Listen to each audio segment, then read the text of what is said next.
Hi everyone, so this video is on negative powers and powers of zero.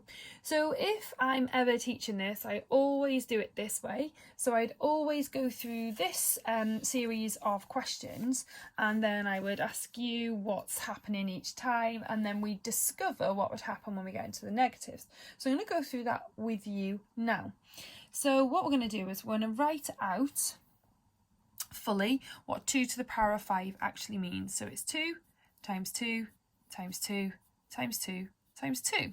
Okay, and we're going to put our answer. So 2 times 2 is 4, 8, 16, 32.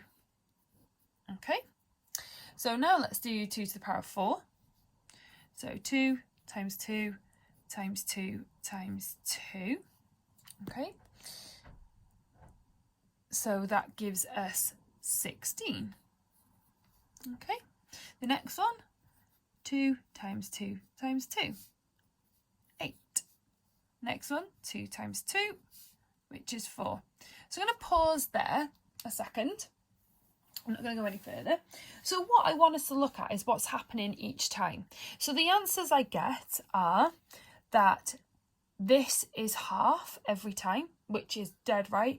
32, half 32 is 16, half 16 is 8, half 8 is 4.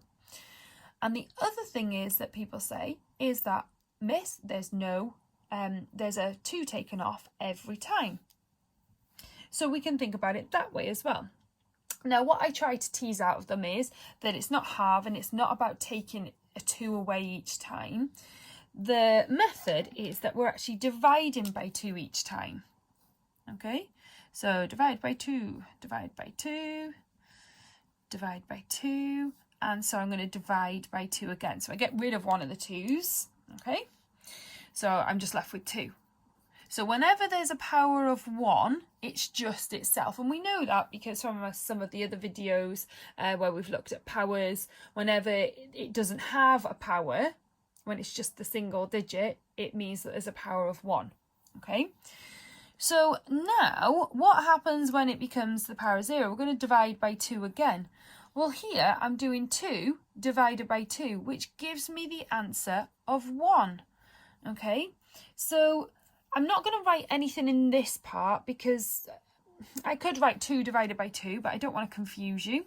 Okay, but what I'm doing is I'm following this pattern here now for each of the answers. Okay, so we're just dividing by 2. So again, I've got 1 divided by 2. So if I was to, I could write this out in 2 ways. 1 divided by 2 looks like this, which is a half, which is the same as 0.5. I'm not going to worry too much about that bit. I'd quite like you to leave it as a fraction. Okay. So the next one, 2 to the power of negative 2. Okay. So again, I'm dividing by 2. Okay. So what happens is now I've got half and I'm dividing it by 2. Okay, so I'm splitting a half in half again, which is actually a quarter.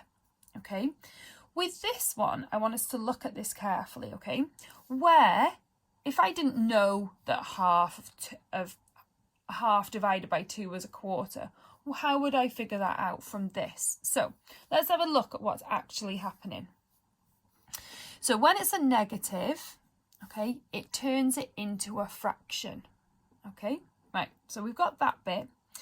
But where the number from the bottom comes from depends on the power and the base number. Okay, so what I've actually got here is 1 over 2 squared. So the negative has turned it into the 1 over, the reciprocal, the fraction. And then the 2 squared goes underneath, which is the same as 1 over 4. So the next one, 2 to the power of negative 3.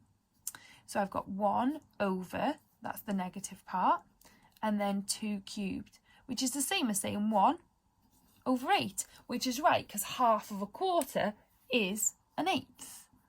Okay, so the rules are, so we're looking at the powers of 0. So powers of 0. So anything to the power of 0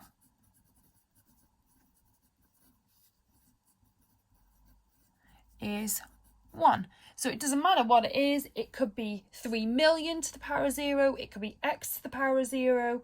The answer is always going to be 1. Okay? When it's a negative power,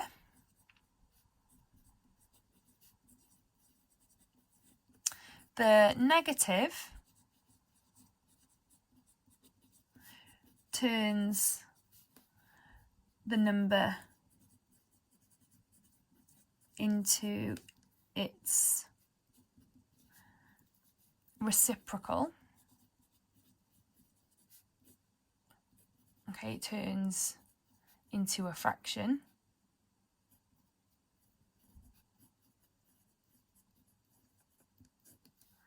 And the base number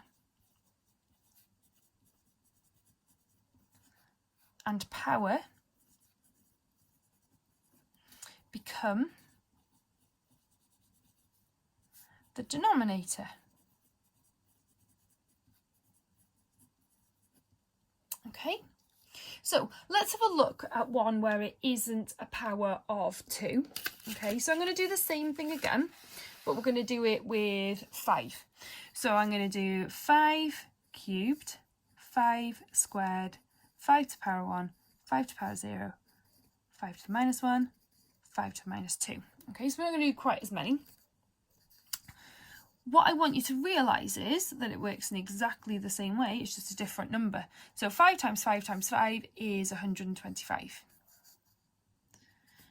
5 times 5 is 25. Okay, so what I've done, I've got rid of a 5, which is the same as saying divide by 5. So the top one obviously was dividing by 2 every time, but the bottom one now, because the base number is 5, I'm dividing by 5 each time. So 5 to the power of 1 is just 5. I know that 5 to the power of 0 is going to be 1, okay, because what I'm doing is I'm dividing this by 5, and that rule is anything to the power of 0 is 1. Okay, 5 to the power of negative 1. So the negative turns it into the reciprocal, and then the base number and power become the denominator. So it's 5 to the power of 1. So it's just 1 over 5. And the last one would become 1 over 5 squared, which is 1 over 25. So have a look at the questions and see if you can answer them.